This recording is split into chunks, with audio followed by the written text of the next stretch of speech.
ভয়ঙ্কর শিকারী যাদের সামনে দাঁড়ানো মানেই মৃত্যুকে ডেকে আনা।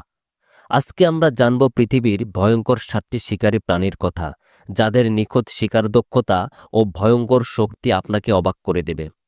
তাহলে চলুন শুরু করি আজকের video. Number 7, royal Bengal tiger. পৃথিবীর ভয়ঙ্কর শিকারী প্রাণীগুলোর মধ্যে অন্যতম একটি শিকারী হচ্ছে royal Bengal tiger. Royal Bengal tiger বা বাঘের শিকার করার ধরন ও কৌশল প্রকৃতির অন্যতম এক বিস্ময়কর দৃশ্য। সাধারণত একটি পুরুষ বাঘের ওজন 180 থেকে 250 কেজি, কখনো 300 কেজি পর্যন্ত হতে পারে। বাঘ একাই শিকার করে এবং শিকার করার সময় বাতাসের বিপরীত দিকে অবস্থান নেয়, যাতে শিকার তাদের গন্ধ না পায়।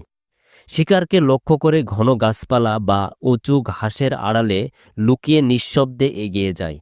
আর যখন দূরত্ব কমে আসে, ঠিক তখনই 50 থেকে 60 কিলোমিটার বেগে দৌড়িয়ে শিকারের উপর ঝাঁপিয়ে গলা চেপে ধরে। একটি বাঘের বাইট ফোর্স বা কামড়ের চাপ প্রায় 1050 PSI হয়ে থাকে, যা এর কামড়ের প্রাণীর মধ্যে অন্যতম। এর বাইট ফোর্স 5000 PSI বা 2000 কেজির চাইতেও বেশি। নাম্বার 5,